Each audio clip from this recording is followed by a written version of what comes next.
فضیلۃ الشیخ اعجاز Ahmad Tanveer Islamic scholar. کافی ہفتوں کے بعد آج کلاس کا دوبارہ انعقاد ہوا ہے،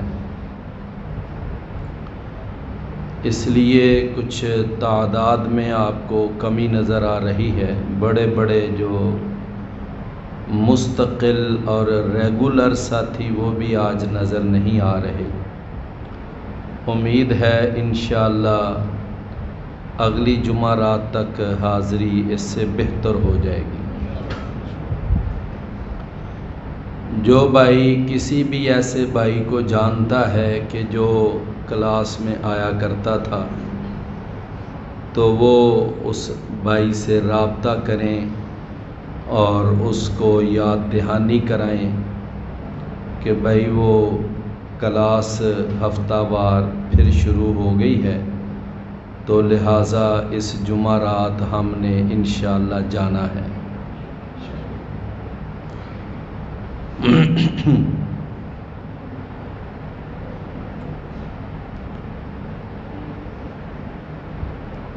اعوذ باللہ السمیع العلیم من الشیطان الرجیم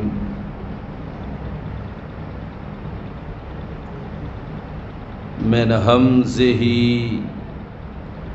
ونفخہ ونفثہ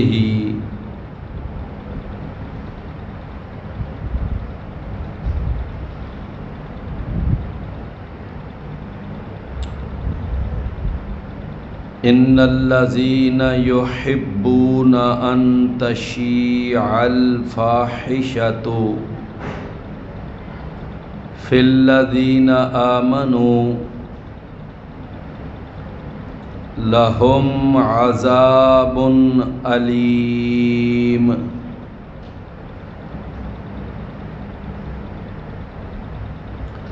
فی الدنیا والآخرہ واللہ یعلم وانتم لا تعلمون۔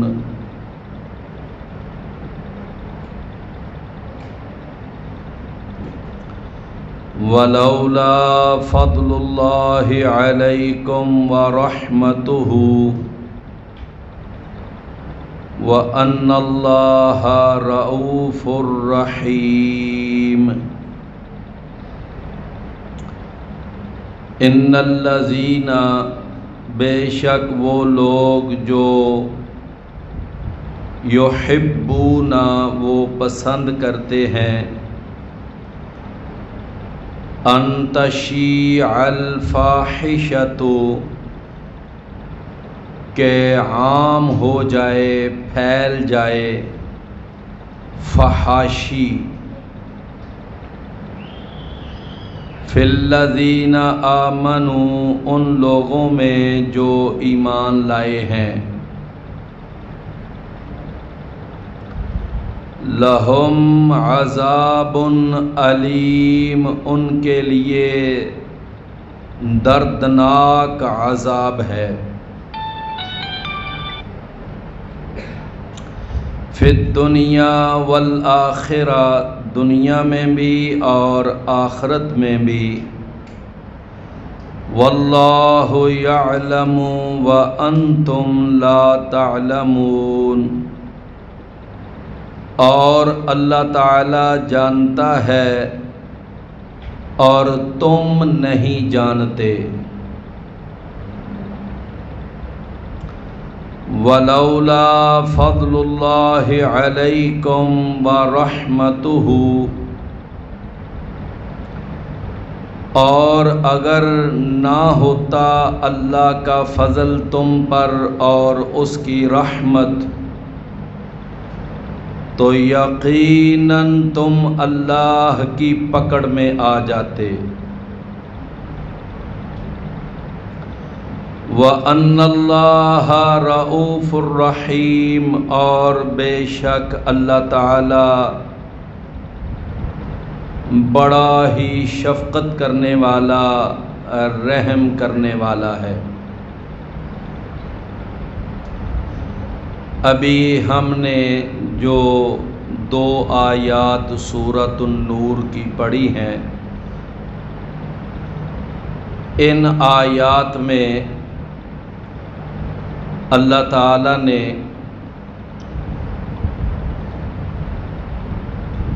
فرمایا کہ وہ لوگ جو مسلمان معاشرے میں، اسلامی سوسائٹی میں بے حیائی اور فحاشی، عریانی اور بے غیرتی کو عام کرنا چاہتے ہیں، اور وہ اس بات کو پسند کرتے ہیں اور اس کے لیے کوششیں کرتے ہیں کہ مسلمان معاشرے میں بے حیائی اور فحاشی پھیل جائے، تو اللہ تعالیٰ نے فرمایا ہے کہ ان لوگوں کے لیے دردناک عذاب ہے، دنیا میں بھی اور آخرت میں بھی۔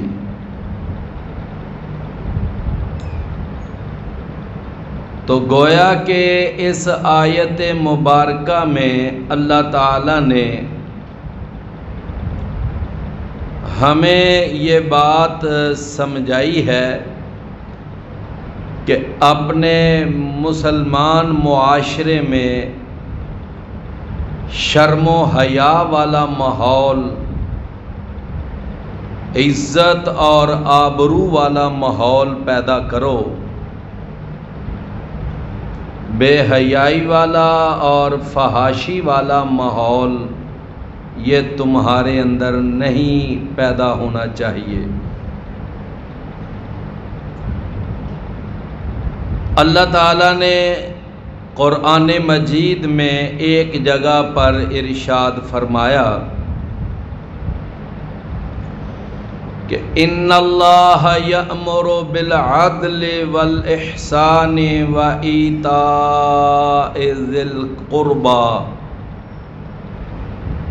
وینہی عن الفحشاء والمنکر والبغی یعظکم لعلکم تذکرون۔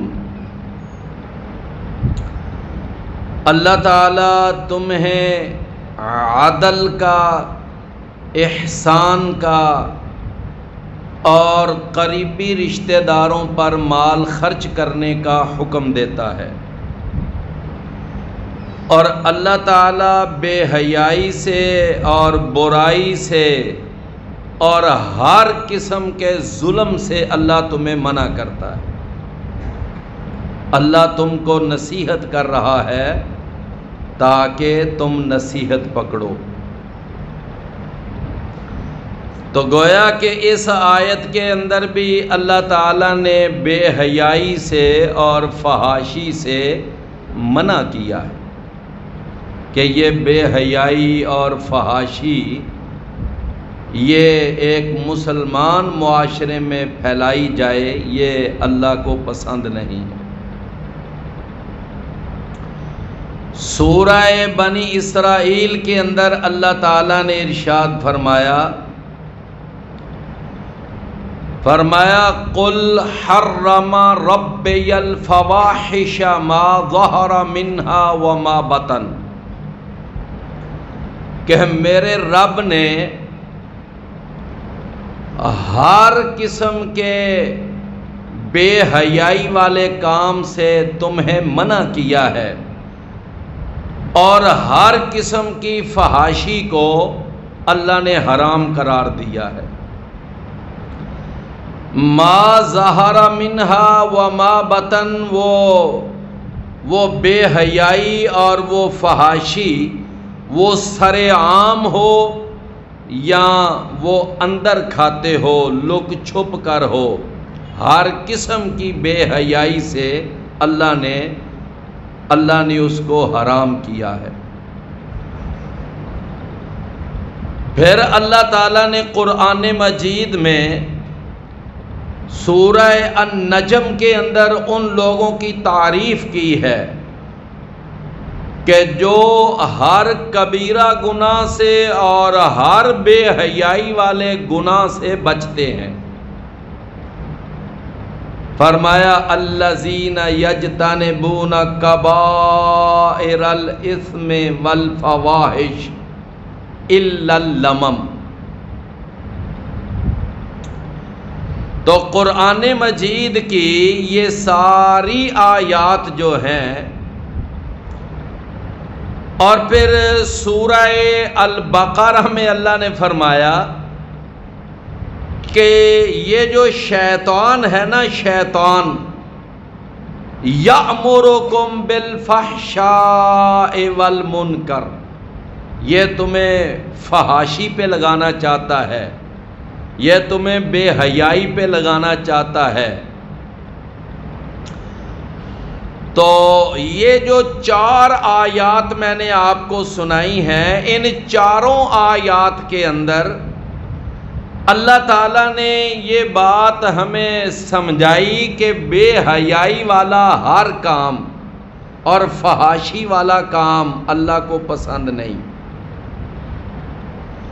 اور یہ بے حیائی اور فحاشی جو ہے یہ شیطان یہ پروموٹ کرنا چاہتا ہے ایک مسلم سوسائٹی کے اندر، اور جو شیطان کے ہرکارے ہیں، شیطان کے چیلے ہیں اور شیطان کے ایجنٹ ہیں، وہ اس بے حیائی اور فحاشی کو مسلمانوں کے اندر عام کرنا چاہتے ہیں۔ میرے اور آپ کے پیارے پیغمبر، پیر و مرشد، ہادی و رہنما، پیشوا اور مقتدا،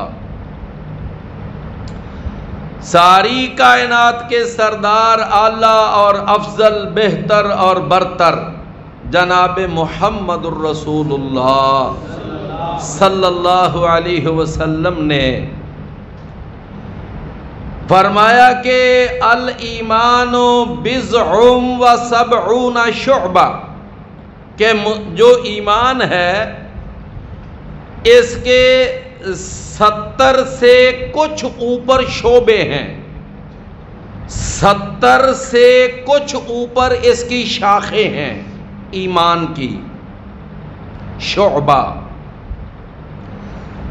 فرمایا کہ ان جو 70 سے اوپر شاخیں ہیں، ان میں سے جو سب سے اعلیٰ شاخ ہے، جو سب سے بڑی شاخ ہے، وہ کیا ہے؟ وہ ہے لا الہ الا اللہ۔ اس بات کی گواہی دینا کہ اللہ کے سوا اور کوئی بھی معبود نہیں اور کوئی بھی عبادت کے لائق نہیں، کوئی بھی اللہ کے سوا حاجت روا یا مشکل کشا یا مختار کل نہیں، رکوع اور سجدے کے لائق، نظر و نیاز کے لائق، جانور ذبح کرنے کے لائق صرف اور صرف ایک اللہ کی ذات ہے۔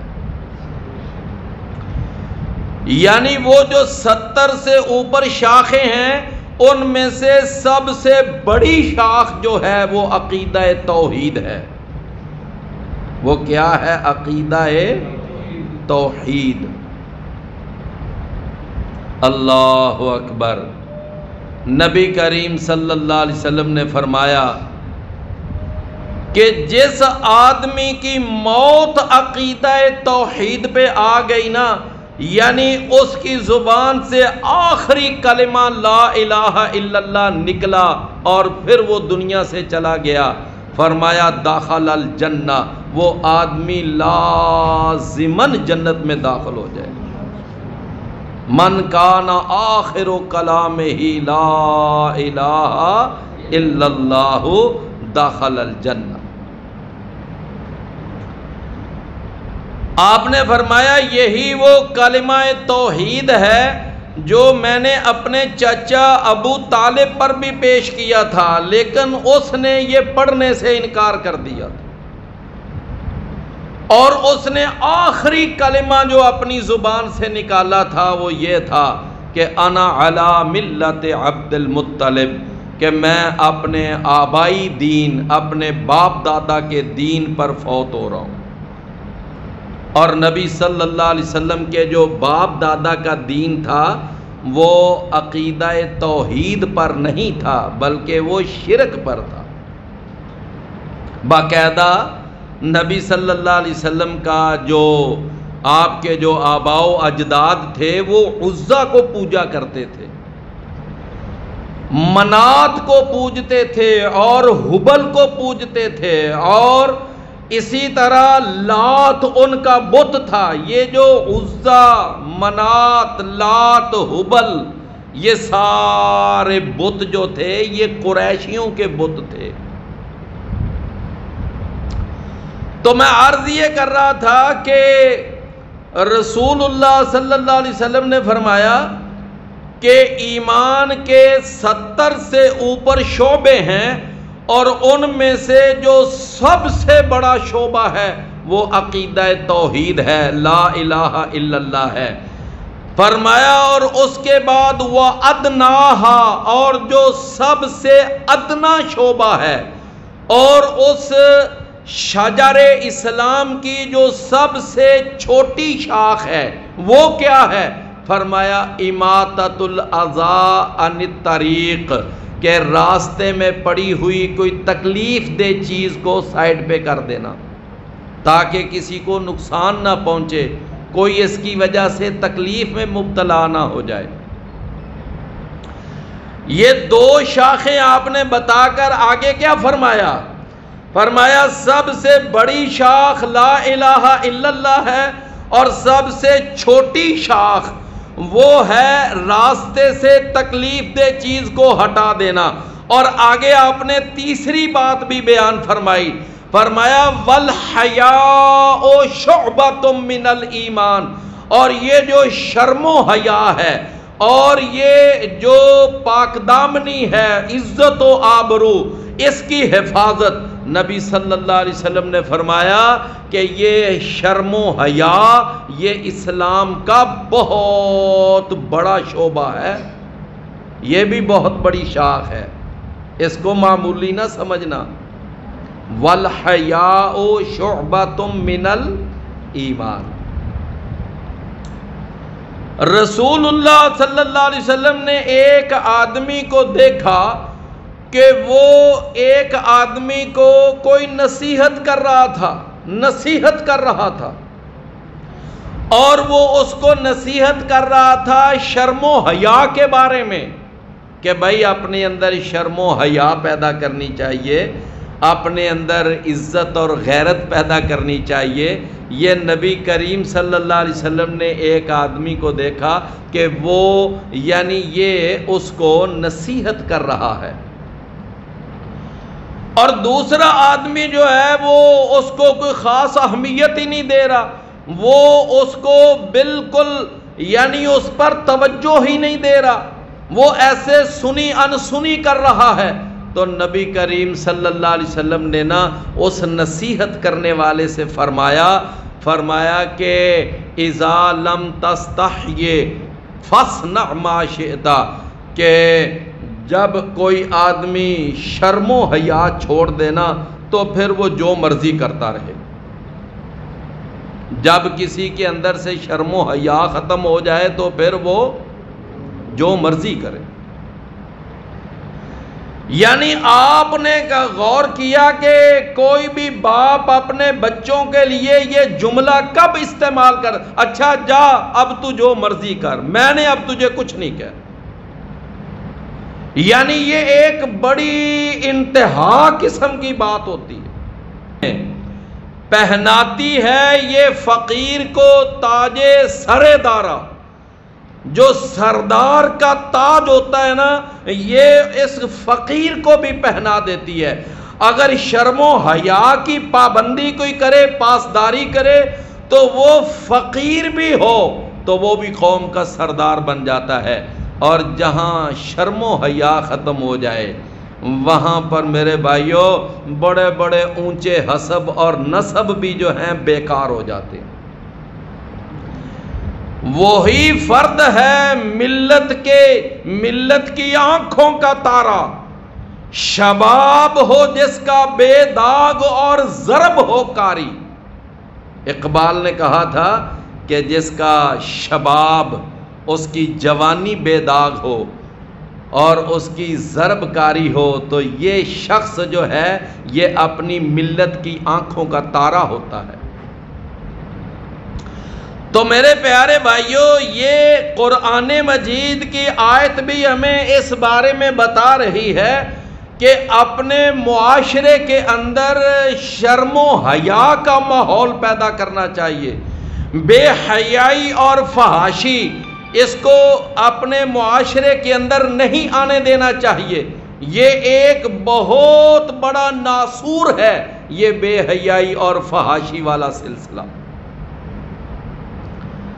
اللہ اکبر۔ قرآن مجید میں اللہ تعالیٰ نے وہ جناب موسیٰ علیہ السلام کا ایک جگہ تذکرہ کیا ہے سورہ القصص میں۔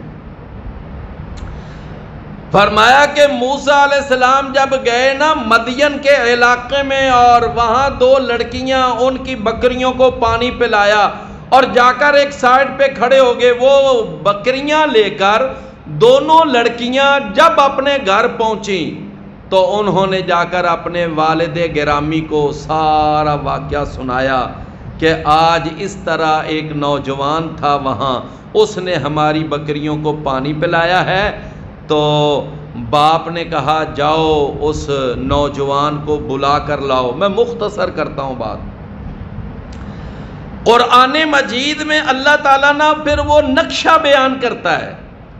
فرمایا کہ جب ان 2 بچیوں میں سے ایک بچی موسیٰ علیہ السلام کو بلانے کے لیے وہاں پر پہنچی اس کنویں کے مقام پر، تو جب واپس جا رہی ہے تو فرمایا وَكَانَتْ إِحْدَاهُمَا تَمْشِي عَلَى اسْتِحْيَاءٍ۔ فرمایا کہ ان میں سے ایک بچی جب چل رہی تھی تو بڑی ہی شرم و حیا والی چال چل رہی تھی۔ شرم و حیا والی چال، اس کا مطلب یہ ہوا کہ چال کے اندر بھی شرم و حیا ہوتی ہے، اور چال کے اندر بھی بے حیائی ہوتی ہے۔ بعض چال ایسی ہوتی ہے کہ اس میں شرم و حیا ٹپک رہی ہوتی ہے، اور بعض دفعہ اس طرح کی چال چلی جاتی ہے کہ اس میں بے حیائی نمایاں ہو رہی ہوتی۔ اور قرآن کیا کہتا ہے کہ وہ جو ایک بچی آئی تو وہ شرم و حیا والی چال چل رہی تھی، اور جب ان کو لے کر وہاں پر پہنچے تو میرے پیارے بھائیوں، اسلام شرم و حیا کو اپریشیٹ کرتا ہے۔ شرم و حیا کو یعنی اسلام دیکھنا چاہتا ہے مسلمان معاشرے میں۔ سیدنا عثمان بن عفان رضی اللہ عنہ، ان کے بارے میں یہ بات خود رسول اللہ صلی اللہ علیہ وسلم نے فرمائی ہے کہ یہ جو عثمان بن عفان ہے یہ شرم و حیا کا پیکر ہے۔ یہ کیا ہے؟ شرم و حیا کا پیکر ہے۔ اور وہ واقعہ آپ کو یاد ہوگا کہ نبی کریم صلی اللہ علیہ وسلم اپنے ہی گھر میں تشریف فرما ہے، اور آپ کی پنڈلیوں سے تھوڑا سا کپڑا ہٹا ہوا ہے، اور کچھ تھوڑا سا حصہ آپ کے گھٹنوں کا نظر آ رہا ہے۔ تو جناب ابو بکر صدیق تشریف لائے اور آپ اسی طرح بیٹھے رہے، آپ نے کوئی اپنے اندر تبدیلی نہیں پیدا کی۔ جناب عمر تشریف لائے اسی طرح۔ جس وقت عثمان رضی اللہ عنہ تشریف لائے تو آپ بالکل سیدھے ہو کر اور اپنے آپ کو درست کر کے بیٹھ گئے۔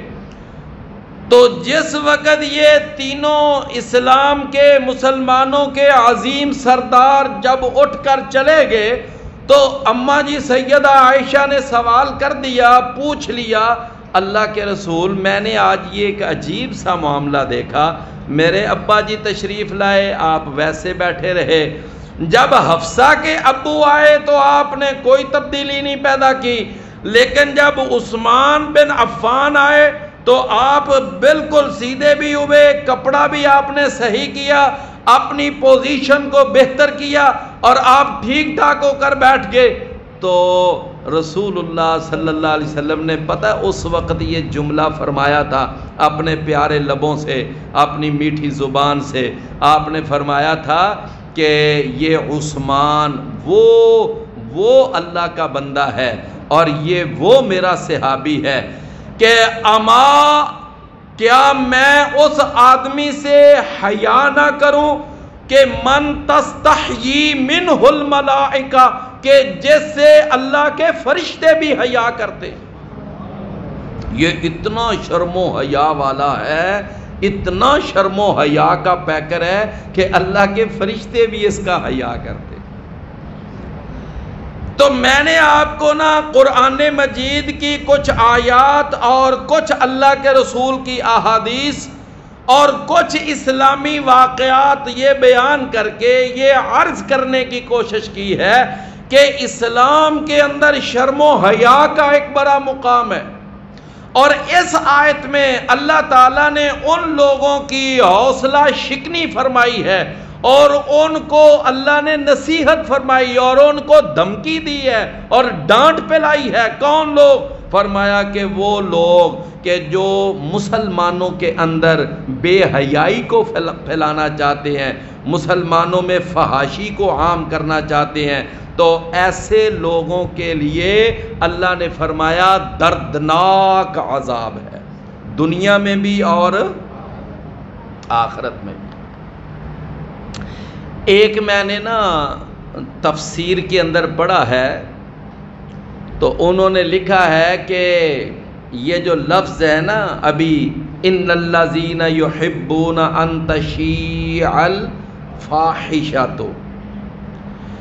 کہ بے شک وہ لوگ جو پسند کرتے ہیں کہ مسلمانوں کے اندر، ایمان والوں کے اندر یعنی فحاشی عام کی جائے، پھیلائی جائے، تو یہاں پر جو لفظ ہے نا الفاحشۃ، تو اس کے بارے میں تفسیر کے اندر لکھا ہوا ہے کہ الفاحشۃ کا لفظ یعنی ہر اس برائی پر بولا جاتا ہے کہ جو انتہا درجے کی برائی ہوتی ہے، اس برائی کو کیا کہتے ہیں؟ الفاحشۃ۔ چنانچہ قرآن مجید میں زنا کو اور بدکاری کو بھی فاحشہ کہا گیا۔ کیا کہا گیا؟ فاحشہ۔ یعنی یہ جو زنا اور بدکاری والا گندا عمل ہے، اس کو قرآن نے کیا کہا ہے؟ الفاحشہ۔ اور اسی طرح یہاں پر جو اس آیت میں لفظ ہے نا الفاحشہ، یہ استعمال ہوا ہے کہ ایک بدکاری اور اس زنا کی جھوٹی خبر اور ایک تہمت اور بہتان کو معاشرے میں پھیلا دینا، ایک تہمت کا معاشرے میں چرچا کرنا، یہ بھی ایک الفاحشہ ہے۔ تو گویا زنا اور بدکاری بھی الفاحشہ ہے، اور کسی بہتان اور تہمت کو مسلمان معاشرے میں پھیلا دینا یہ بھی کیا ہے؟ الفاحشہ۔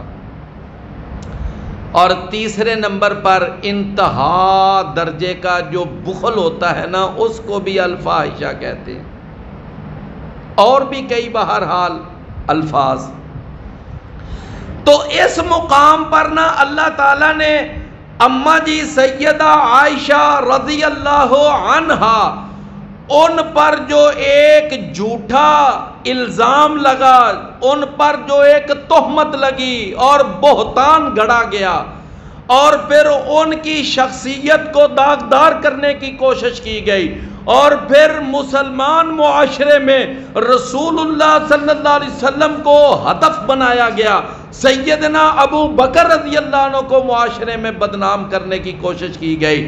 یہ ساری کوشش اور اس جھوٹی خبر کے پھیلانے کو اسلام نے کیا کہا ہے؟ الفاحشہ. کہ وہ لوگ کہ جنہوں نے اس جھوٹی خبر کو مسلمان معاشرے میں پھیلایا ہے اور وہ پھیلانا چاہتے ہیں، فرمایا ان کے لیے دنیا اور آخرت میں دردناک عذاب ہے. ان کے لیے دنیا اور آخرت میں دردناک عذاب ہے. تو میرے پیارے بھائیوں، جب ایک بدکاری کی جھوٹی خبر کو ایک معاشرے میں، مسلمان معاشرے میں پھیلانا، اگر وہ فحاشی ہے اور اس کی سزا اور اس کا نتیجہ دردناک عذاب ہے، تو آپ اندازہ کریں کہ آج ہمارے ہاں جو ہمارے مسلمان ممالک کے اندر کئی کفار ممالک اور پھر ان کے مددگار مسلمان حکمران آج ہمارے مسلمان ممالک کے اندر جس قدر بے حیائی اور فحاشی کو پھیلا رہے ہیں اور پھیلانا چاہ رہے ہیں، تو آپ ذرا اندازہ لگائیں یہ اللہ کے ہاں کتنے برے اور اللہ کے ہاں ان کی کیا سزا ہے کہ جو مسلمان معاشروں کے اندر اس بے حیائی کو اور فحاشی کو عام کرنا چاہتے ہیں. اور اس کے لیے ذرائع کیا ہیں؟ بے حیائی کو، فحاشی کو پھیلانے کے لیے جو بنیادی ذرائع ہیں وہ کیا ہیں؟ وہ ہمارا میڈیا، وہ چاہے ریڈیو کی شکل میں ہو یا ٹی وی کی شکل میں ہو یا نیٹ کی شکل میں ہو یا کسی بھی شکل میں، ڈراموں کے ذریعے، فلموں کے ذریعے، میوزیکل شو کے ذریعے اور اسی طرح رقص و سرود کی محفلوں کے ذریعے. یعنی یہ جو بے حیائی اور فحاشی کو پھیلانے کی، اللہ اکبر. اب تو یہ جو ابھی آپ سن رہے تھے نا کہ ملک کے ساتھ محبت، اپنے وطن سے محبت، ابھی آپ سن رہے تھے ہمارے محترم بھائی بیان کر رہے تھے، ابو خزیمہ بھائی، کہ اپنے ملک سے محبت ہونی چاہیے، وطن سے محبت ہونی چاہیے. بھائی سن رہے تھے نا، اس میں کوئی شک نہیں ہے، کوئی شک نہیں ہے. ماشاءاللہ انہوں نے دلائل بھی دیے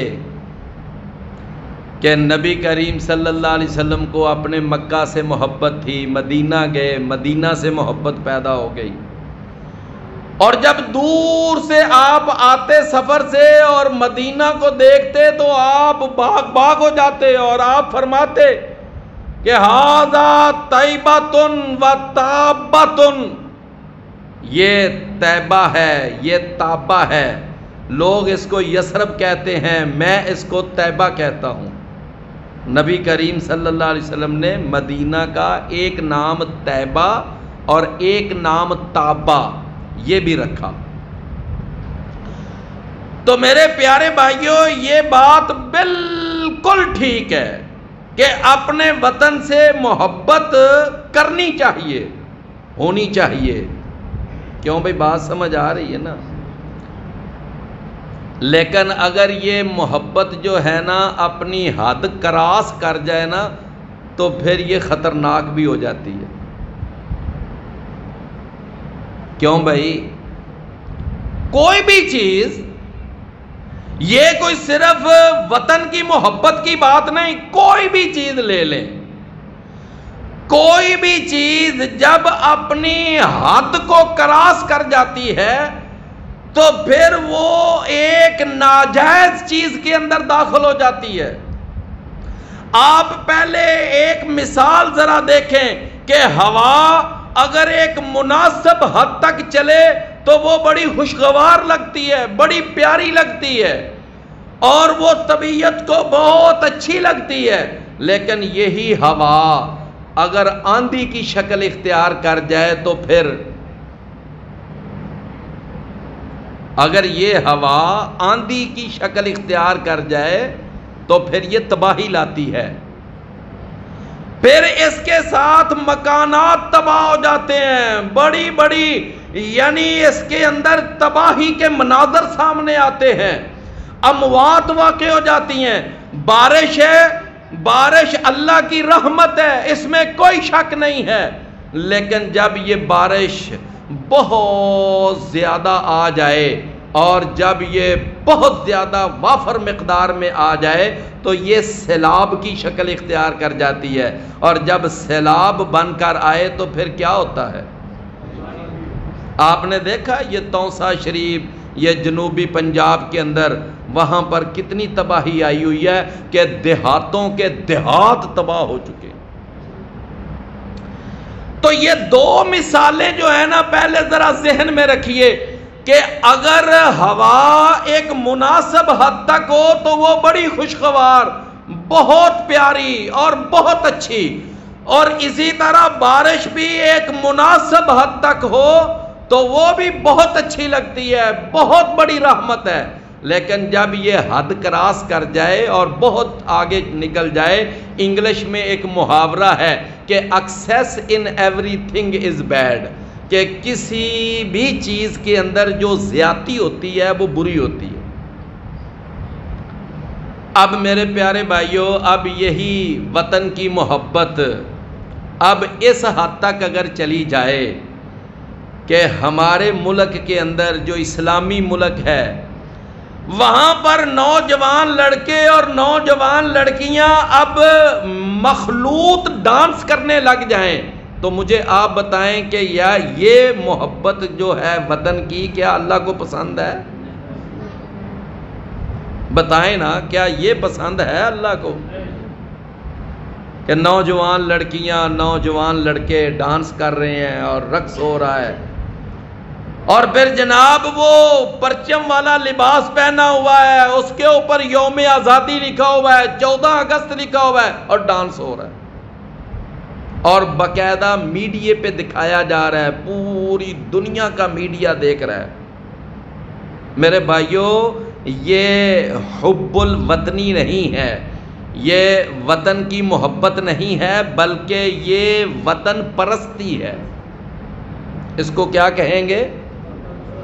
ہاں جی، غصہ تو نہیں کر رہے آپ میری بات کا؟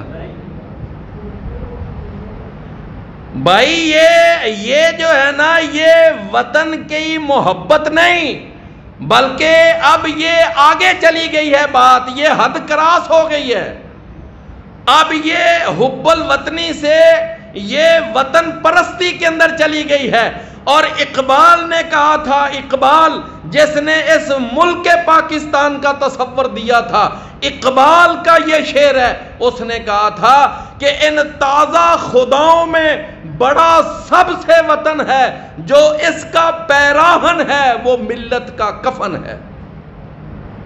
جو اس کا پیراہن ہے وہ ملت کا کفن ہے. کیوں بھائی، بات سمجھے نا؟ اللہ اکبر. اب یہ کیا ہے؟ یہ حب الوطنی کے نام پہ ڈانس ہو رہے ہیں، حب الوطنی کے نام پہ یہ سارا ناچ گانا، اور پھر جناب طوطے وہ نکال لیے جاتے ہیں اور سلنسر نکال لیے جاتے ہیں سارے روڈ، اور پھر لڑکوں کو دیکھو روڈوں کے اوپر ڈانس ہو رہے ہیں. یہ کیا ہے؟ کیا اس کو محبت حب الوطنی کہیں گے ہم؟ میرے پیارے بھائیوں، ہمیں اس ملک کے ساتھ محبت کا جو ثبوت دینا چاہیے تھا وہ یہ دینا چاہیے تھا کہ اس ملک کے اندر ہم اس لا الہ الا اللہ کو قائم کرتے، اس لا الہ الا اللہ کو کھڑا کرتے کہ جس کا نافذ کرنے کا ہم نے پاکستان بناتے وقت وعدہ کیا تھا اور اس کا عہد کیا تھا، اور اللہ کے سامنے یہ دعائیں کی تھی کہ یا اللہ تو ہمیں ایک خطہ دے دے، ہمیں ایک ملک دے دے، ہمیں ایک ٹکڑا دے دے زمین کا. تم کیا کرو گے اس ٹکڑے پر؟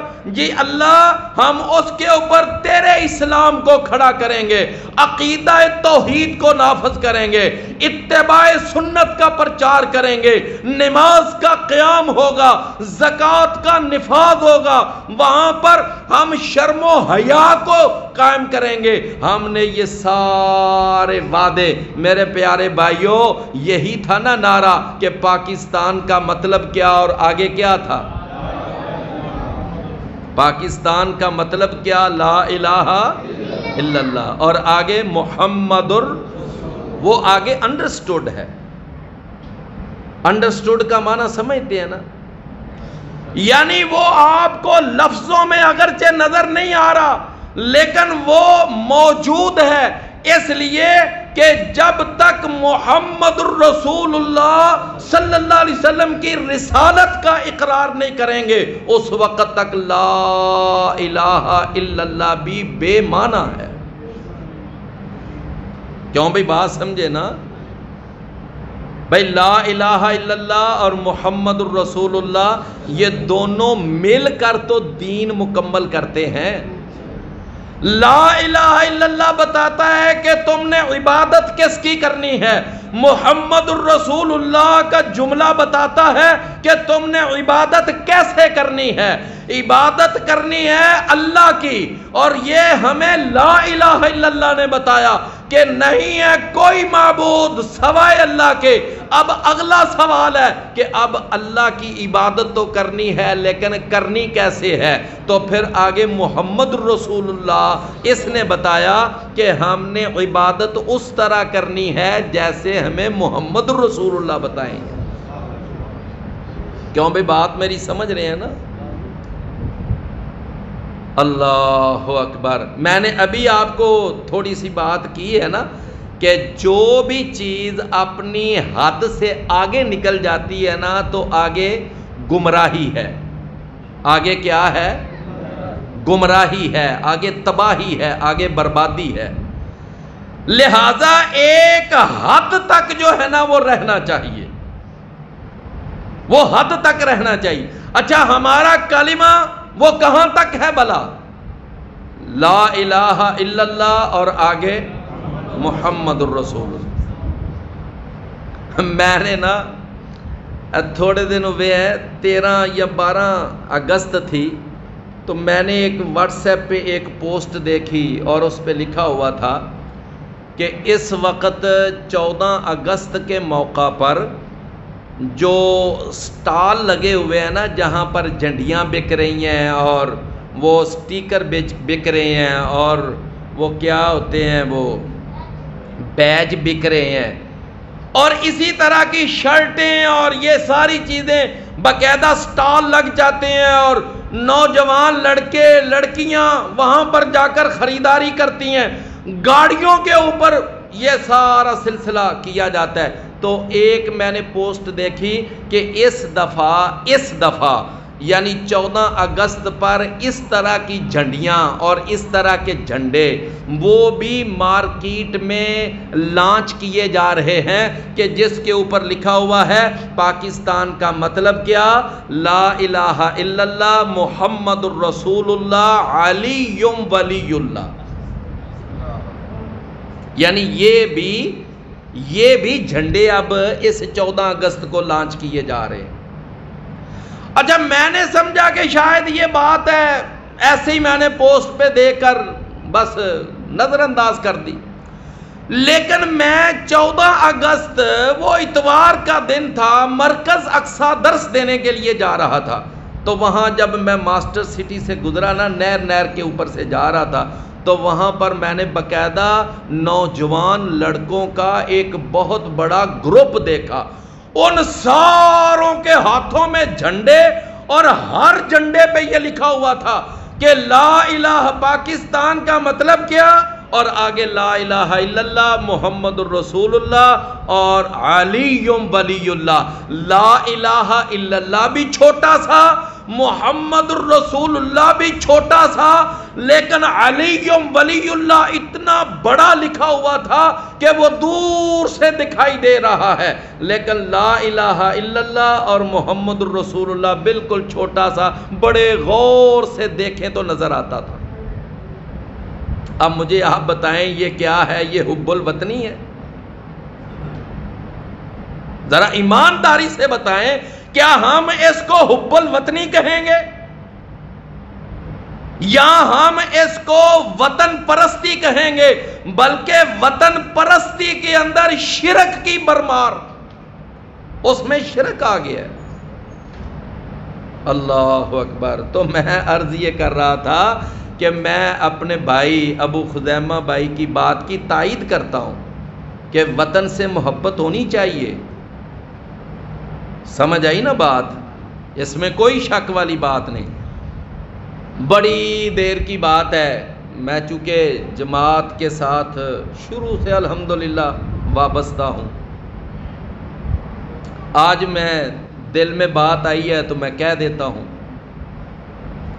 ہمارا جب یہ مجلہ الدعویٰ شروع ہوا تھا نا، مجلہ الدعویٰ، تو شروع میں 3-4 جو ہمارے مجلے نکلے وہ سلسلہ وار قسم کے تھے، ابھی ماہانہ شروع نہیں ہوئے تھے، اور ہمارا اس وقت دفتر سنگھ پورہ 4 ویٹ مین روڈ پہ ہوتا تھا۔ تو ہمارا ایک وہاں مجلہ نکلا، یہ 89 کی بات ہے، یہ 80 یعنی 90 سے پہلے اس وقت کی بات ہے۔ تو ایک مجلہ نکلا اور اس وقت یہ 14 اگست آیا، تو ہمارے اس مجلے کے اوپر سب سے جو بڑی سرخی لگی نا، وہ پتہ ہے کیا؟ ذرا غور سے وہ جملہ سننا، ابھی بھی میرے پاس وہ مجلہ گھر میں پڑا ہوا ہے اور اس کو میں نے باقاعدہ جلد کروایا ہوا ہے، وہ سارے مجلے میرے پاس الحمدللہ سارے مجلوں کا ریکارڈ موجود ہے۔ تو اس کے اوپر لکھا ہوا تھا کہ قیام پاکستان کو ایک وطنیت کا بت بنانے کی بجائے اسے احیاء اسلام کی تحریک کی شکل دینی چاہیے۔ میرا خیال ہے آپ کو یہ میرا جملہ شاید نہیں سمجھ آیا کہ قیام پاکستان کو وطنیت کا بت بنانے کی بجائے اس کو کیا کرنا چاہیے؟ احیاء اسلام کی تحریک کی شکل دینی چاہیے۔ اور آگے باقاعدہ نیچے مثال دی ہوئی تھی، جس طرح نبی کریم صلی اللہ علیہ وسلم نے جب مدینہ کی ریاست قائم کی تو نبی صلی اللہ علیہ وسلم نے اس کو پھر احیاء اسلام کی باقاعدہ اسٹیٹ بنایا، اور اس سے آگے پوری دنیا پر غلبہ اسلام کی تحریک کو چلایا، پوری دنیا پر غلبہ اسلام کی تحریک کو چلایا۔ تو بالکل اسی طرح ہمیں اس پاکستان کو بنا کر صرف اتنے پہ خوش نہیں ہو جانا چاہیے، بلکہ اس تحریک کو آگے پھیلانا چاہیے، آگے اس ملک کو لے کے جانا چاہیے۔ اللہ کے نبی نے مدینہ پہلے قائم کیا، اسلامی ریاست قائم ہوئی، پھر آگے خیبر فتح ہوا، پھر آگے یمن فتح ہوا، پھر شام فتح ہوا، پھر آگے روم فتح ہوا، ایران فتح ہوا، آگے یعنی کہ پھر یہ اسلام پھیلتا رہا پھیلتا رہا پھیلتا رہا، یہاں تک کہ جناب سیدنا امیر معاویہ رضی اللہ عنہ کے دور میں اور ان کی وفات تک پورا جو اسلامی رقبہ تھا وہ 65 لاکھ مربع میل تک پھیل گیا تھا۔ آگے پھیلانا چاہیے، اور ہمیں صرف اور صرف کشمیر پر اکتفا نہیں کرنا چاہیے کہ ہم سمجھیں کہ کشمیر لے لیں گے تو ہمارا ملک مکمل ہو جائے گا۔ نہیں، گرداسپور بھی لینا ہے، ہم نے انشاءاللہ پورا انڈیا اللہ کے فضل و کرم سے وہ واپس لینا ہے، وہ ہمارا ٹارگٹ ہونا چاہیے۔ کیوں بھائی میری بات سمجھے ہے نا؟ یہ ہے پاکستان کے ساتھ محبت کا ثبوت، اور یہ محبت ہے جو پاکستان کے ساتھ ہم کریں گے تو اللہ کو پسند آئے گی۔ اور ایک ہے کہ بس وہ طوطے بجا لیے، موٹر سائیکل کے سلنسر نکال لیے اور سڑکوں پہ ڈانس کر لیا، اور بس جناب یہ کر لیا، اور قومی نغمے پڑھ لیے اور ترانے پڑھ لیے، یہ کوئی بھلا کام ہے کرنے والا؟ بہرحال میں عرض یہ کر رہا تھا، وہ بات ایسے نکل گئی نا کہ یہ جو اس وقت 14 اگست یوم آزادی آیا تو نوجوان لڑکوں نے اور لڑکیوں نے باقاعدہ یعنی اس حکومتی سرپرستی کے اندر ڈانس کیا ہے، سمجھے نا؟ تو یہ کیا ہے؟ ایک بے حیائی کا اظہار ہے، بے حیائی کا مظاہرہ ہے، سمجھے نا؟ تو اللہ تعالیٰ نے ارشاد فرمایا ان الذین یحبون ان تشیع الفاحشۃ فی الذین آمنوا، بے شک وہ لوگ جو پسند کرتے ہیں کہ ایمان والوں کے اندر بے حیائی عام ہو جائے، فرمایا لہم عذاب علیم، ان کے لیے کیا ہے؟ دردناک عذاب۔ وہ ابن ماجہ میں ایک حدیث آتی ہے، بس اس کا ایک جملہ میں آپ کو سنا دیتا ہوں کہ نبی صلی اللہ علیہ وسلم نے فرمایا 5 باتیں اگر میری اس امت میں آ جائیں گی تو اس کے 5 نتیجے نکلیں گے۔ ایک بات ان میں سے یہ تھی وَلَمْ تَظْهَرِ الْفَاحِشَةُ فِي قَوْمٍ قَطُّ، جب کسی بھی قوم کے اندر فحاشی عام ہو جاتی ہے تو نبی صلی اللہ علیہ وسلم نے فرمایا اس قوم کے اندر طاعون پھیل جاتا ہے، اور ایسی بیماریاں، جملہ غور سے سننا، میں حدیث کا ترجمہ کرنے لگا ہوں، آپ نے فرمایا ایسی بیماریاں معاشرے میں آتی ہیں کہ تم نے ان بیماریوں کا کبھی تاریخ میں نام بھی نہیں سنا ہوگا۔ یہ کرونا کوئی اس کا تاریخ میں نام تھا پہلے؟ بالکل بھی نہیں۔ فرمایا کہ جس قوم کے اندر فحاشی عام ہو جائے اس میں بڑی بڑی بیماریاں، بڑی بڑی وبائیں آتی ہیں۔ لہٰذا میرے بھائیوں، اگر ہم اس بارے میں اپنے اندر درد دل رکھتے ہیں کہ ہمارا معاشرہ ایک صحت مند معاشرہ ہونا چاہیے تو پھر اپنے معاشرے کو فحاشی اور بے حیائی سے بچائیں۔ فرمایا لہم عذاب علیم فی الدنیا والآخرہ، ان کے لیے دنیا اور آخرت میں دردناک عذاب ہے۔ واللہ یعلم، اللہ جانتا ہے، وانتم لا تعلمون، اور تم نہیں جانتے۔ ولولا فضل اللہ علیکم، اور اگر نہ ہوتا اللہ کا فضل تم پر، ورحمتہ، اور اس کی رحمت، فرمایا وان اللہ رؤوف الرحیم، بے شک اللہ تعالی بڑا ہی شفقت کرنے والا مہربان ہے۔